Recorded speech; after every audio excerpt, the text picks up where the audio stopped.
acha que é sério assim essa varíola? Já são alguns milhares de mortos. Mas não são pessoas do nosso meio. Essas doenças só se espalham onde não há higiene, asseio. Ai, mas nós estamos cercadas de pessoas assim. As pessoas com quem cruzamos nas ruas, nossos empregados. Pode acontecer.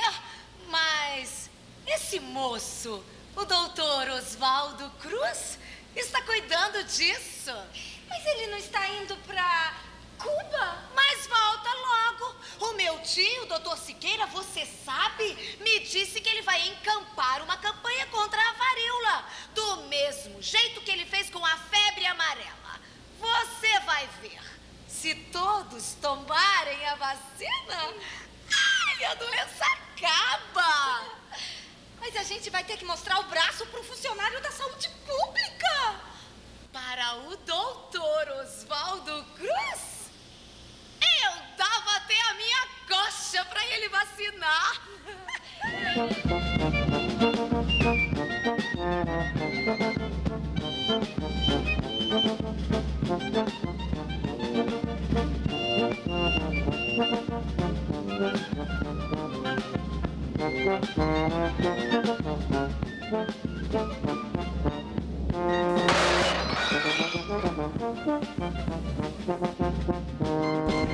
A varíola é uma doença que acompanhou o homem durante muitos séculos, ou talvez milhares de anos.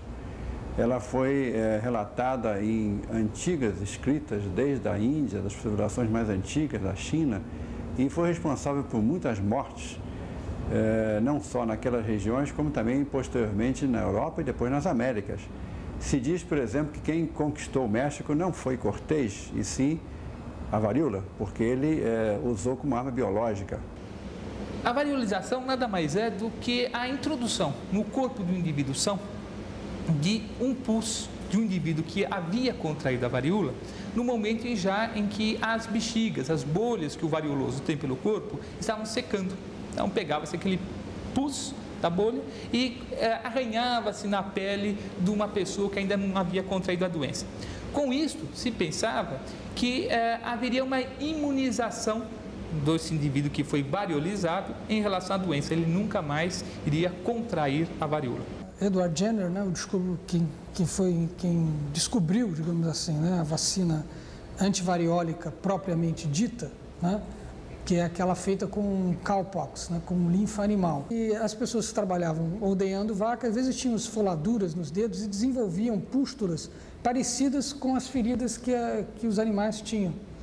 E era a sabedoria popular que as pessoas que desenvolviam essas doenças, essas pústulas nas mãos, vacina nas mãos, nunca pegavam varíola.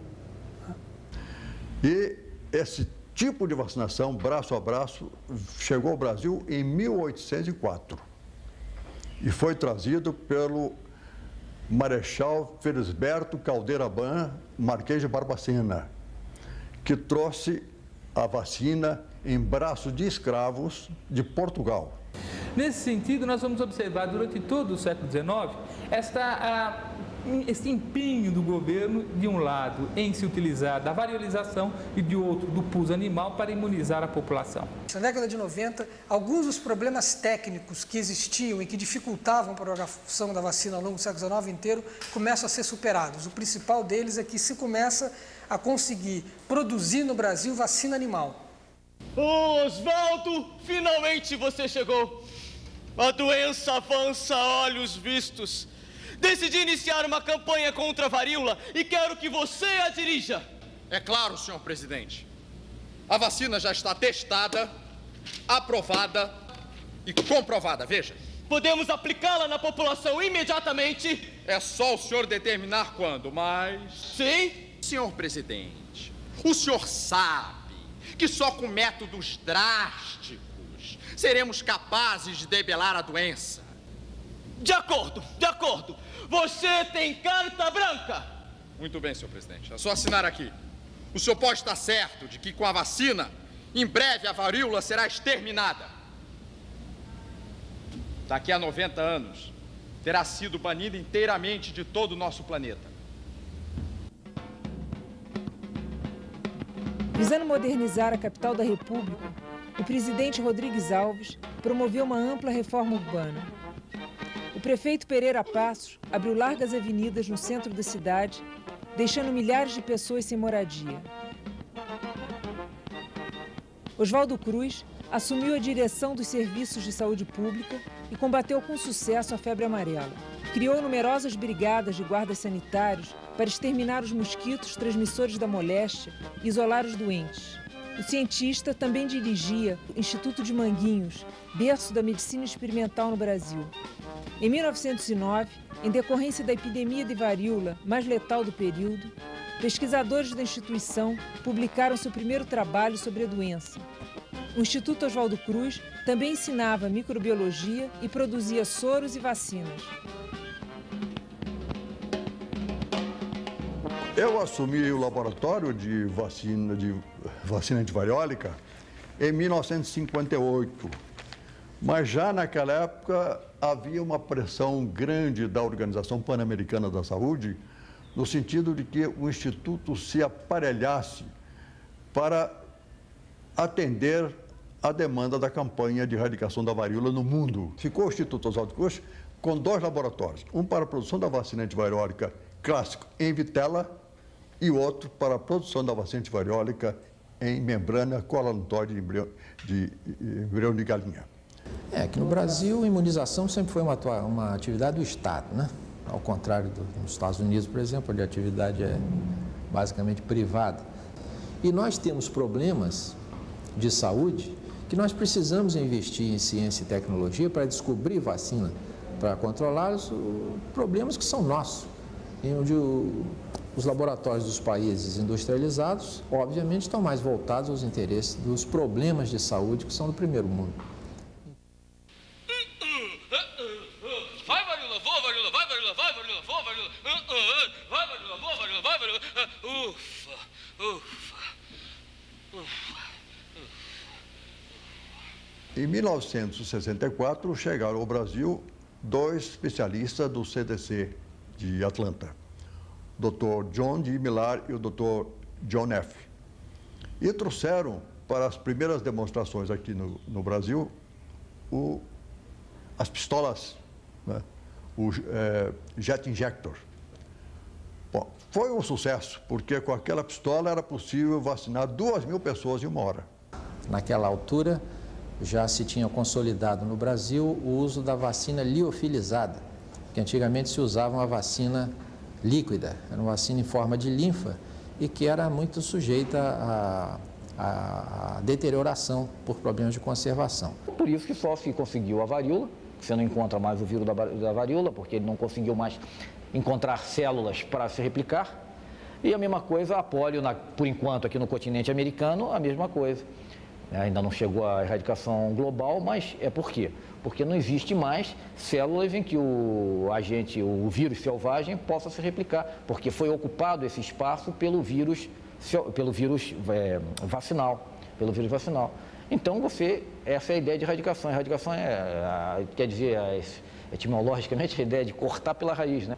72, 73, começa de forma organizada o Programa Nacional de Imunizações. Isso não significa que antes dessa data o Brasil não tenha desenvolvido ações de vacinação. E nós temos um Programa Nacional de Imunização que você imuniza contra 6 doenças. Infelizmente, só o BCG é que é fabricado no Brasil e ainda pela Fundação Ataulfo de Paiva. Tenho certeza absoluta que Oswaldo Cruz seria hoje o maior vacinador de massa, como o Seiben é.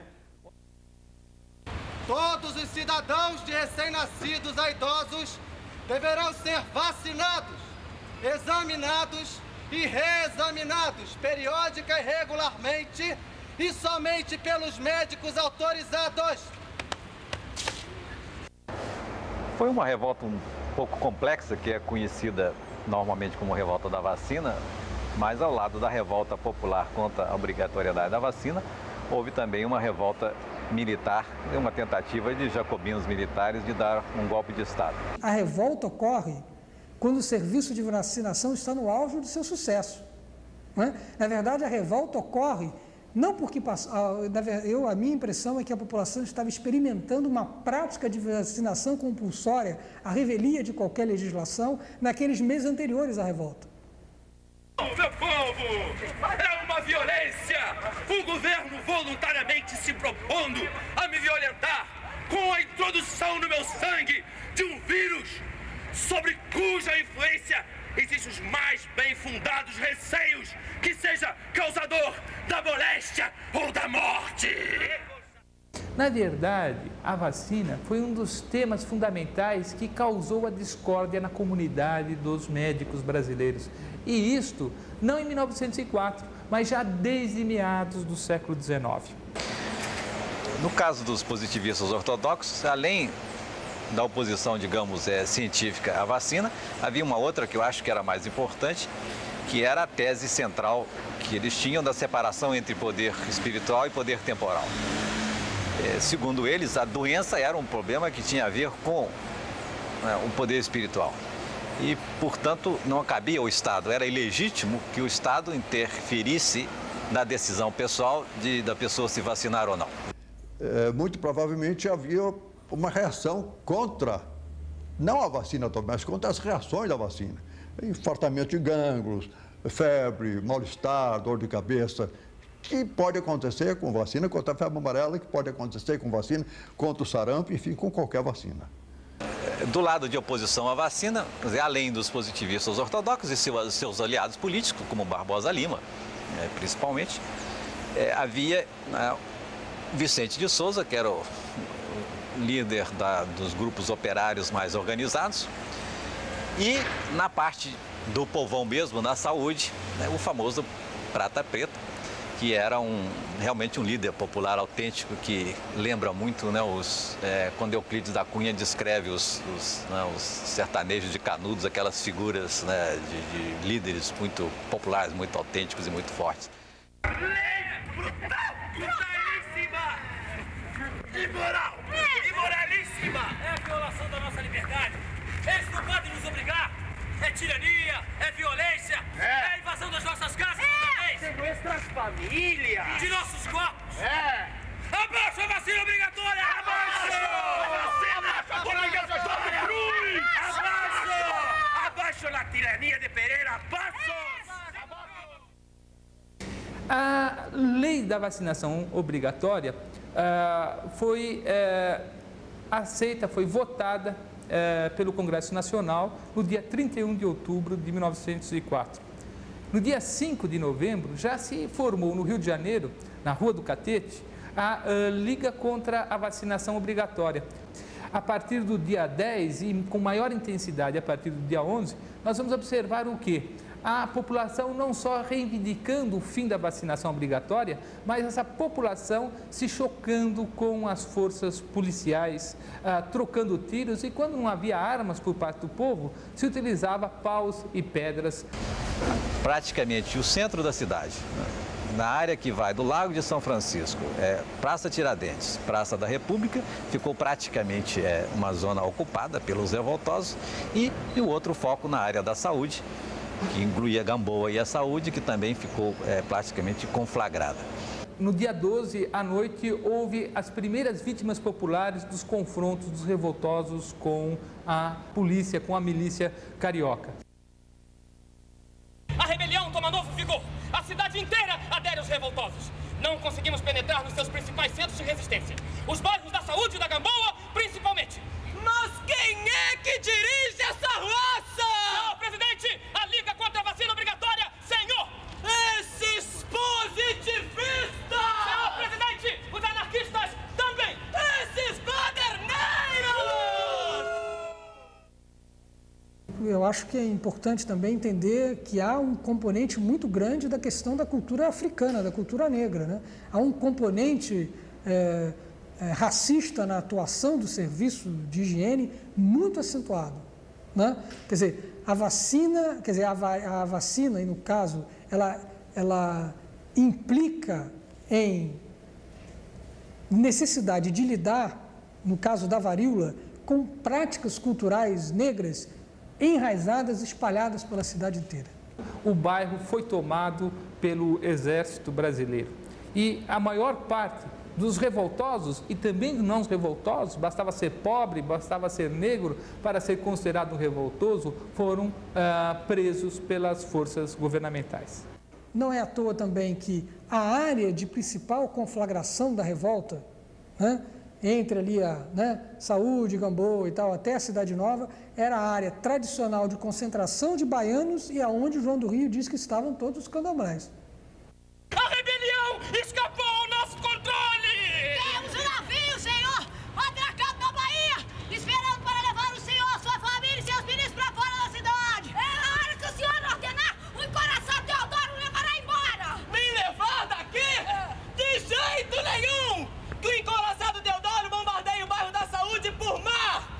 Que o 7º Batalhão de Infantaria e o Corpo de Bombeiros vá por terra! E que acabem logo com essa arruaça! E o governo teve enorme dificuldade de controlar, aí não tanto porque o governo não tinha forças, mas porque o governo, por causa da revolta militar, também não confiava nas forças armadas. Então ele teve que trazer tropas de outros estados e isso fez com que praticamente uma semana durasse a revolta. Alguns militares tentaram utilizar a insatisfação popular para derrubar o governo. No dia 14, o levante da Escola Militar da Praia Vermelha veio incorporar-se à confusão reinante.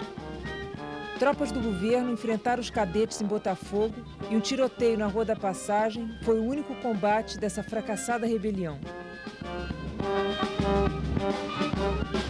Ao completar 15 anos, a Jovem República assistia seu governo enfrentar as barricadas populares no Porto Arthur e revogar a lei da vacinação obrigatória. A população viveu por algum tempo a utopia de dominar as ruas, a utopia de invadir as lojas de alimentos e saciar a sua fome, a utopia de ser dona do espaço carioca. Covardes! Covardes! Lá vem bombardeio! A história da revolta da vacina é uma história, na longa duração, para usar o termo, de uma completa impossibilidade de diálogo cultural entre esse serviço de higiene e a população da cidade com suas práticas religiosas e culturais e tal, né? Então, embora a revolta tenha forçado a paralisação da vacinação, que era em princípio uma ação adequada, uma ação boa, uma ação positiva, era o que o governo devia fazer. Mas como havia essa distância entre uma coisa e outra, quer dizer, o governo agiu sem levar em consideração os valores populares, a posição da população, isso de um lado, e que gerou essa reação e que, no entanto, os frutos disso foram muito pequenos, porque daí não se gerou nenhum aumento de participação do lado da população e nenhum aprendizado da parte do governo que se refere à maneira de tratar a população. Na verdade, a grande lição, ou a grande mensagem que a revolta de 1904 nos traz é exatamente isso, que há uma possibilidade, uma grande possibilidade da sociedade de intervir nas decisões governamentais.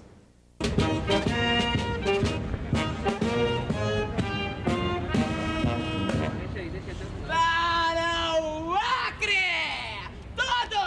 Todos os arruaceiros para o Acre! Que morram entre as cobras e a malária da Amazônia! Que o Rio de Janeiro volte a ser uma cidade da ordem, da paz e do progresso! Ela é um instrumento político. Aliás, a vacina é um instrumento de guerra. Nos países das Américas que viviam em guerra civil, os dias nacionais de vacinação eram os dias de trégua naqueles países entre a guerrilha e o governo. E nesse trabalho em favelas, nós detectamos o que veio a ser o último surto de varíola no Rio de Janeiro e, consequentemente, no Brasil, que foi na Vila Cruzeiro, na Penha. Esses casos foram internados, como era a tradição na época, no Hospital Eduardo Rabelo. E lá ocorreu uma transmissão intra-hospitalar, que veio a ser o último caso de varíola no Brasil, que foi no mês de abril de 71. É como a população do mundo hoje não tem mais a imunidade, porque não vacina mais contra a varíola, é que nós participamos de um movimento mundial para acabar com o vírus, ou seja, destruí-lo, autoclavar, queimar definitivamente os últimos vírus que existem ainda no mundo. Todo o grupo foi favorável a que se fizesse ainda até junho do ano que vem, quando vai haver a destruição final, um estudo muito apurado, todas as amostras de varíola existentes no mundo. Então, os 2 laboratórios que possuem vírus vivo ainda estão agora numa corrida quanto tempo. Uma das ocorrências mais interessantes, né, que houve foi exatamente um surto de varíola transmitido dentro de um hospital na Inglaterra, em 1978, se não me engano. Jornalista. Foi uma fotógrafa, né, que contraiu varíola dentro do laboratório. E isso causou um problema gravíssimo na Inglaterra naquela altura. É interessante que o Jenner coloca no opúsculo dele na capa, ele diz que o método que ele descobriu levará à erradicação da varíola no mundo. Está na capa do opúsculo. O único problema é que demorou 1,5 séculos para a previsão se realizar. Calçamentos revolvidos, casas ruídas, janelas estilhaçadas, portas arrombadas, trilhos arrancados, restos de bondes, carros e carroças calcinados nas ruas, perfurações de bala por toda parte, manchas de sangue, cavalos mortos, cinzas fumegantes. Pobre cidade. Um número incalculável de mortos e feridos. Uma atmosfera geral de terror. Pobre cidade. 1, 2, 3. Essa cidade que é também maravilhosa está sendo destruída, querendo me castigar. Quando pequeno, minha casa era na Zunga, minha tia com varíola me fez logo trabalhar. Não, eu vou me mandar. Não, eu vou me mandar.